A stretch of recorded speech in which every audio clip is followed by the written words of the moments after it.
Those were the places we visited on the first day of the trip in Morocco, starting of course with the Royal Palace of Rabat.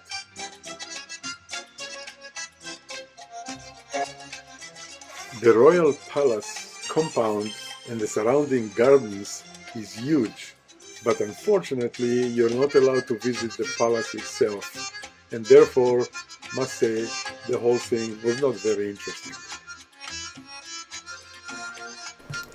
The ancient ruins of Shila, ranked as #1 attraction in Rabat. It is nice, but not very well maintained. Will I rank it #1 in Rabat? Definitely not. Is it worth a visit? Well, yes, I guess, but it's not a must-see. The storks were definitely the best part.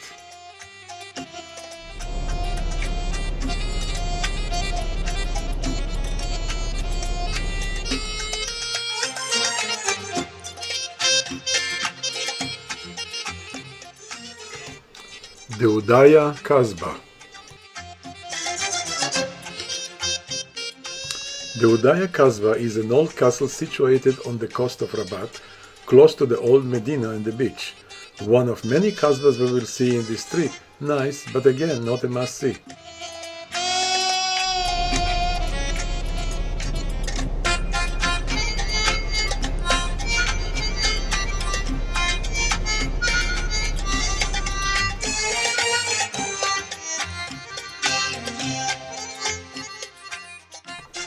The Hassan Tower is an unfinished minaret surrounded by 200 columns, is Rabat's most famous monument. One of the most famous attractions of the city, the tower is part of a complex where you can find also the Mohammed V's mausoleum and some ruins from the 1755 earthquake.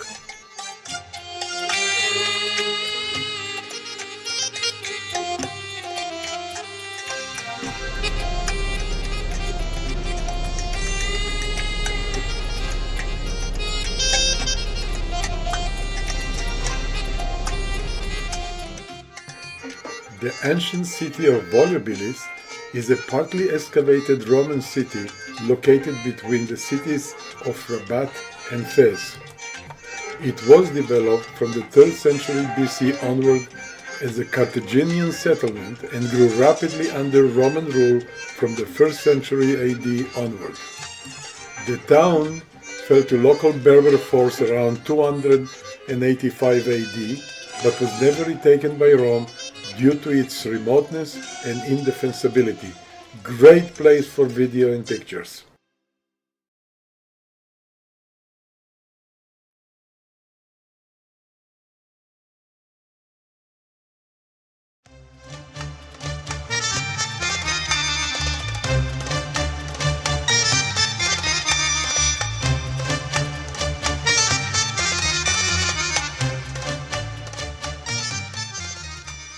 You guessed it, those are the places we visited on the second day of the trip.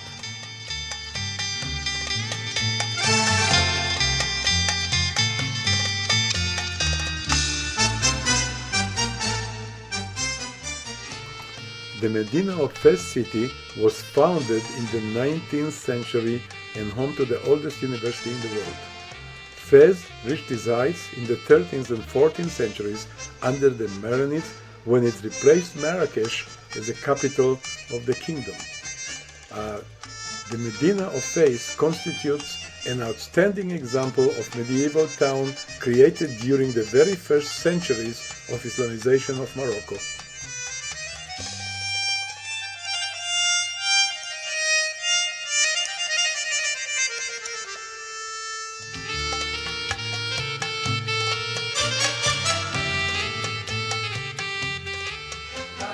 like 3 by 5, 4 by 6 feet.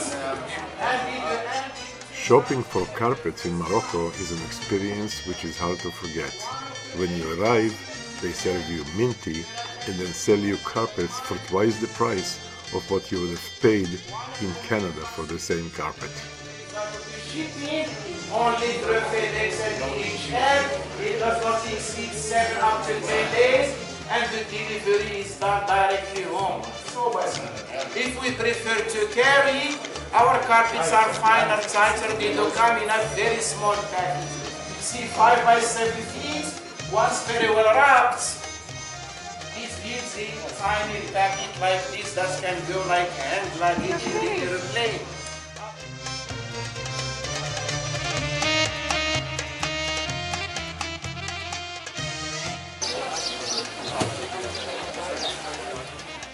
Dyeing leather in Medina Fez is a famous stop and worth seeing.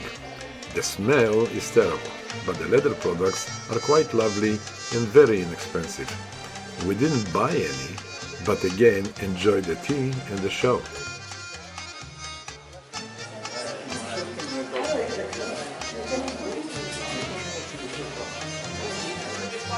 After they paint it, they glaze it, and they will fire again. So the purple color becomes the blue.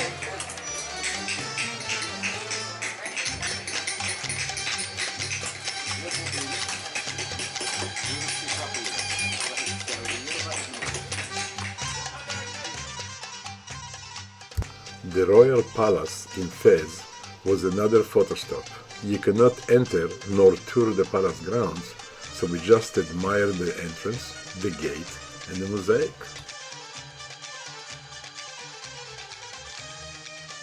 I don't know what I was expecting, but this area is very sad and run down.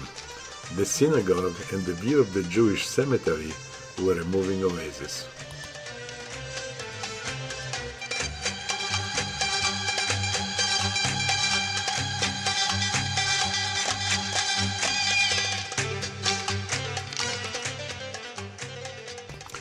Here is what we saw on the third day of our trip to Morocco.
We stopped at the Kasbah Asma Hotel for lunch.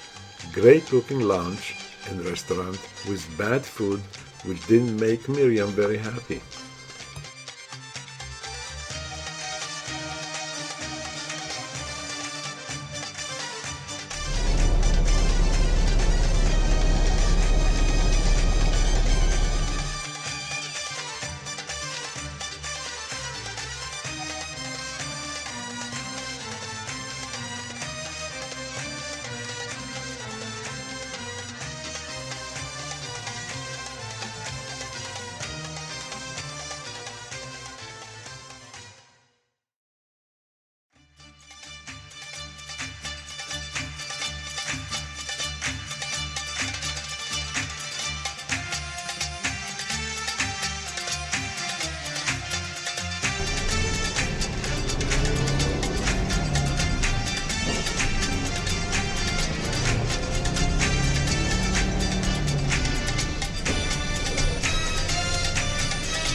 The Xalusa Hotel has spacious rooms decorated with warm colors.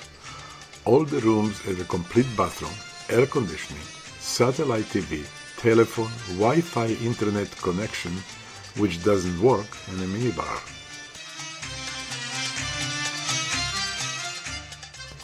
Day 4 of the trip started with a disappointing sunrise in the Sahara, but the rest of the day delivered an excellent photo opportunity.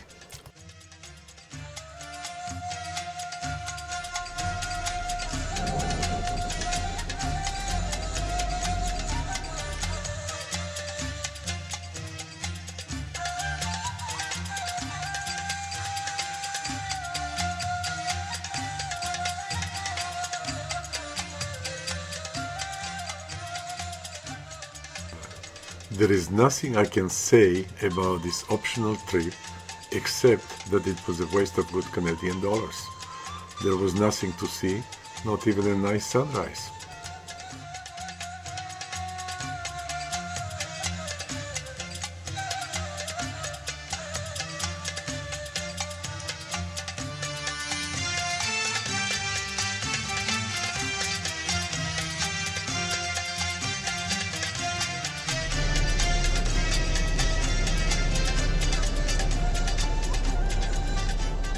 The length of the aqueduct's tunnels can range from 5 to 20 kilometers.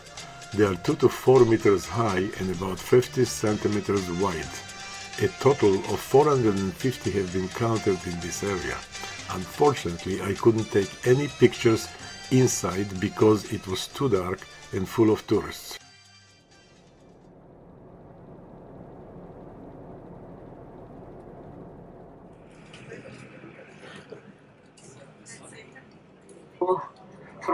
From here, we can see to the right side the structure of a palmery, where they grow alfalfa, cabbage, maize, berry barley, wheat, mint.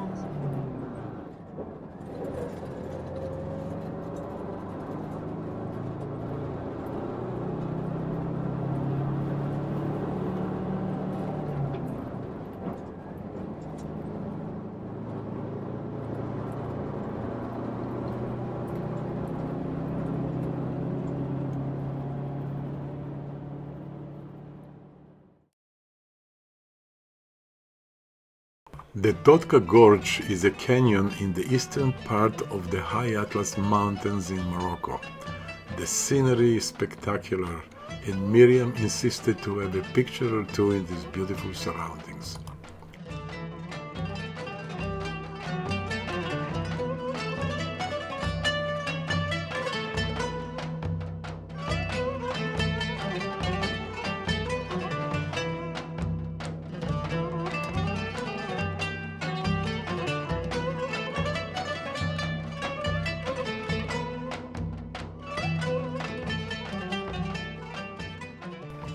As you can see, today we visited very many interesting places.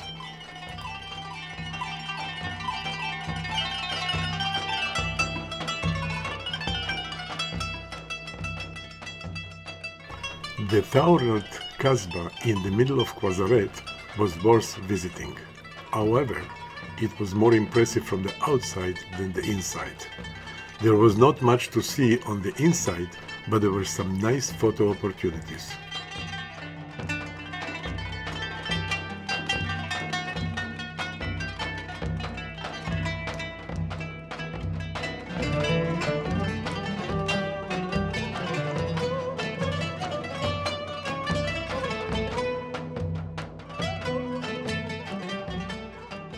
The washrooms in the harem was quite impressive and was put to use by 2 members of our group.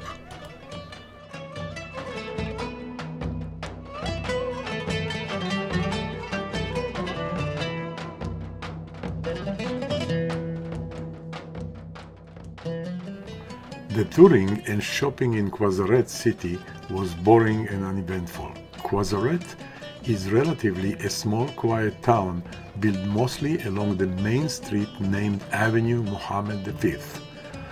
Once in its history, Kwazaret had been a crossing point for African traders seeking to reach northern cities in Morocco. When shopping, Miriam stayed mostly outside. I just went into some of the shops to take some pictures, as you see.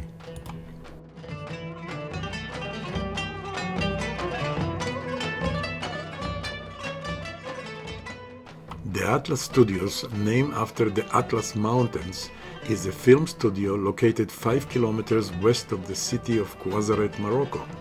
Measured by acreage, it is the world's largest film studio. Some of my favorite movies, such as Gladiator, The Mummy, and Lawrence of Arabia, were made here.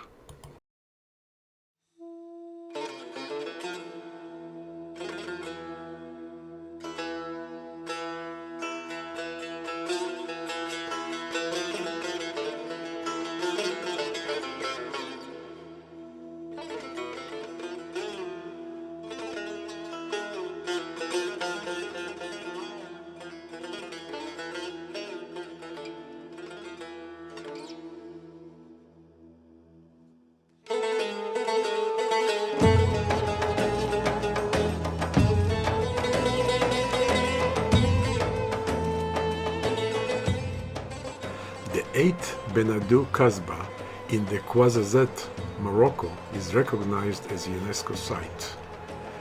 It is the most extraordinary Kasbah in Morocco. The giant fortification is a great example of clay architecture.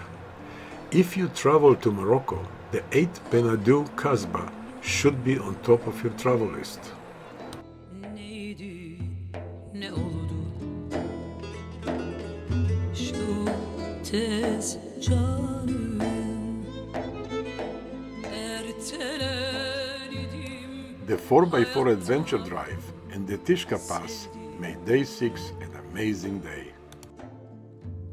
Derken bugün olmazsa olur yarın. Traveling on a 4x4 vehicle, we stopped to visit a barber village home for mint, tea and cookies. Needless to say, I didn't taste anything. 2 air-conditioned rooms in the house were dedicated to the livestock. Kendimden kaçan yarim. The living room, the kitchen and the 3rd room was for humans.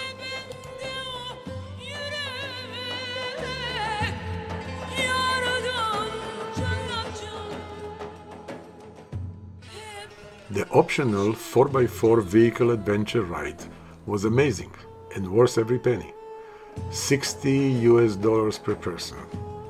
After breakfast, we departed on a 4x4 vehicle to Teloet. Along the way, there was a great scenery as we crossed 2 riverbeds and climbed the Atlas Mountains.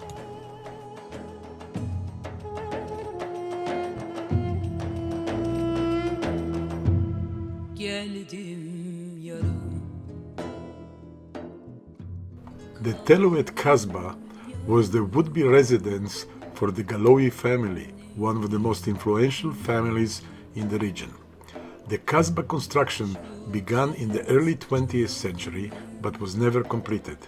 The huge fortified castle still offers interesting sights as well as an amazing view of the mountains and scenery around it. Derken bugün olmazsa olur yarın. Kendimden kaçar yarim keskin bıçak. Here we joined the rest of the group on the way to the Tishka Pass.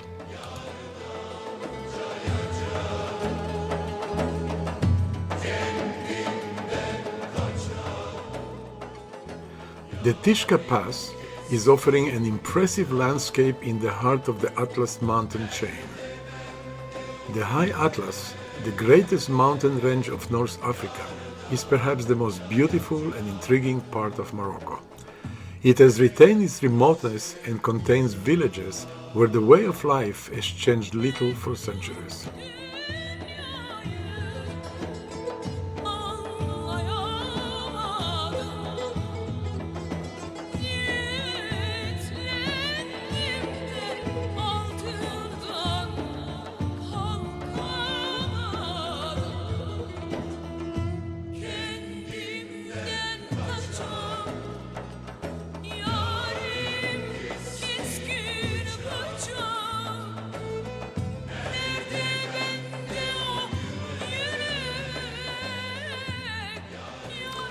Day 7 was dedicated to points of interest in Marrakesh.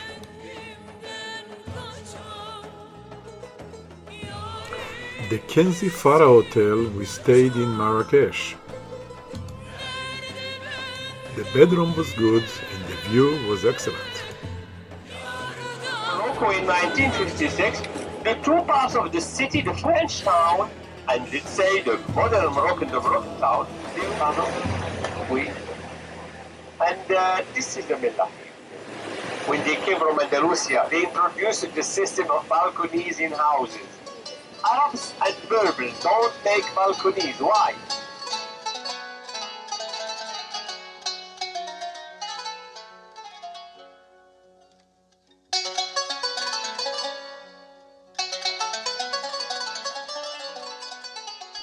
The Saadian tombs are located just outside Marrakesh and were constructed during the reign of Sultan Ahmad al-Manzir in the late 16th century.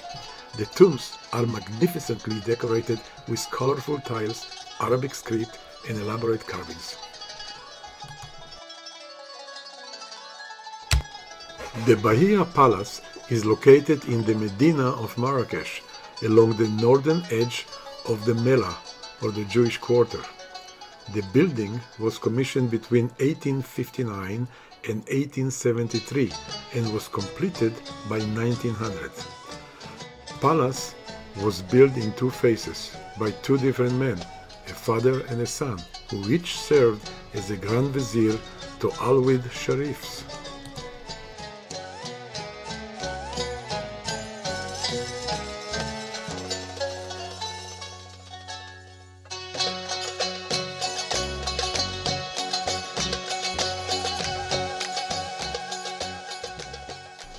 This spices and herbs shop was located at the entrance of the Medina in Marrakesh. I bought here a spice which apparently can help to quit smoking, and as of now I haven't used it yet. The Medina of Marrakesh is one of the major landmarks in the city. It is a World Heritage Site and serves as a commercial center for much of central Morocco. The Jama El Fna Square owes most of its fame to a large number of spectacles going on all around, all the time. Snake charmers, acrobats, healers, and fakirs attract a dominantly Moroccan audience.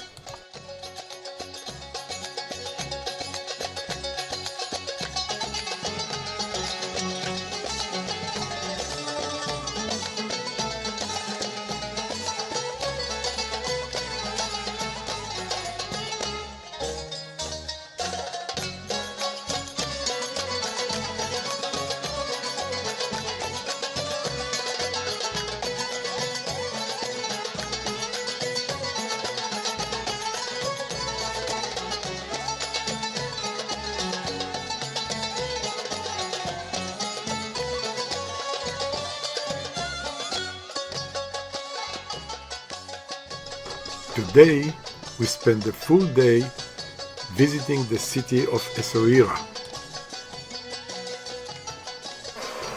This was an optional tour, well worth every penny we paid for it.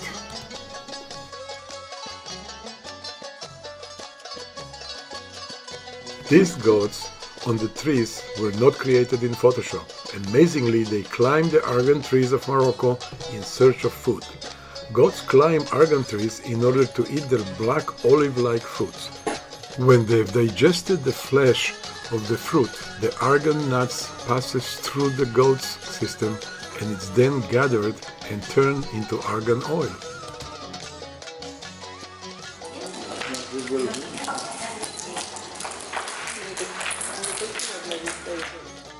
Okay, so like you see, you are in a cooperative for ladies. Yeah? And here we choose ladies to help them. And you know that.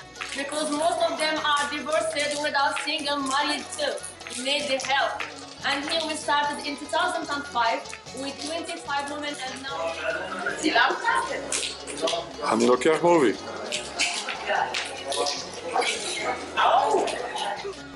Miriam got tired and had to rest.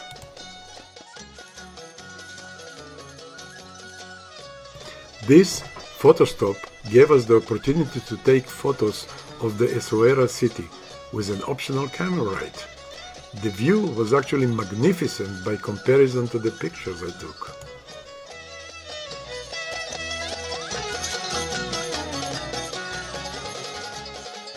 The entrance to the Medina, the old city. Essaouira city, whose Medina is a UNESCO World Heritage Site, is an excellent example of a fortified North African town. Essaouira is a modern name of the famous historic city of Mogador. It offers an ocean climate, marvelous beach, a fishing port, impressive fortification, and a beautiful Medina, the plan of which was laid out by the French engineer Theodore Cornu.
Day 9 was a very long day traveling to Casablanca with no good opportunities for video or picture taking.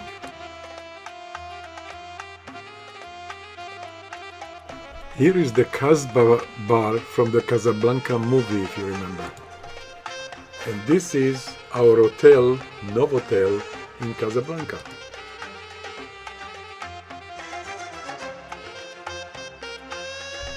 Here we ate pepperoni pizza without pepperoni. The last day of the trip we spent touring Casablanca.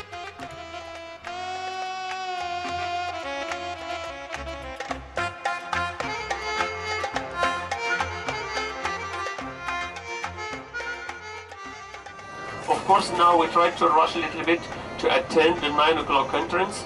You will have time for pictures of the outside. So the tour will be finishing around 10. So you come back to the bus about 20 minutes after 10. So this is our meeting point, 20 minutes after 10 here, where there are these red buses here. The Hassan II Mosque was completed in 1993 after great expense and artistic labor, and the result is the third largest mosque and the most beautiful one in the world. The great Hassan II Mosque was commissioned by King Hassan II and designed by French architect Michael Pinzot.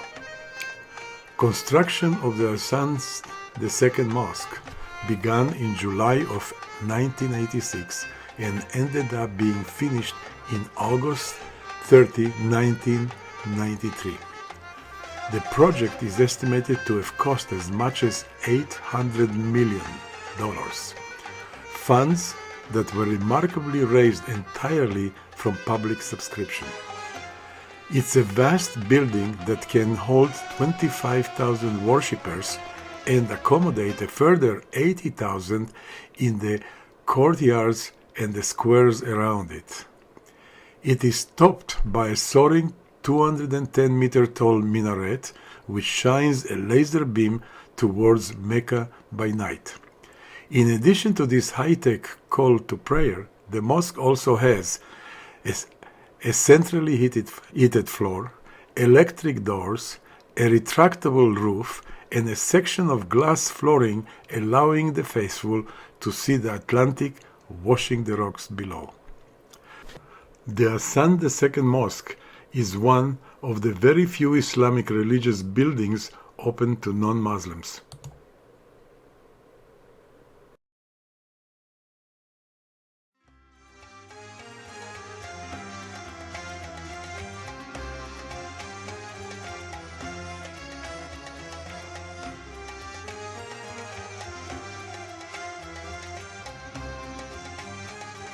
This McDonald's in Casablanca was so fancy I had a feeling that it was designed by the same architect who designed the Mohammed II Mosque we just left.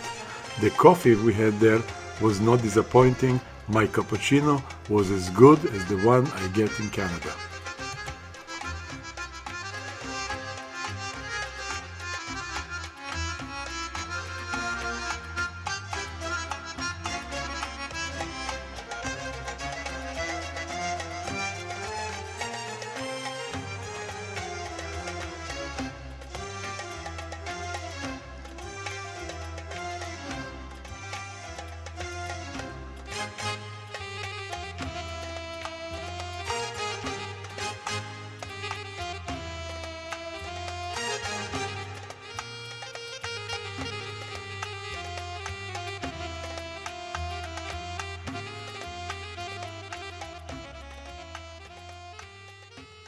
The Notre Dame de Loretz Cathedral is a pretty church. The most notable feature of the church are the walls that are made of stained glass.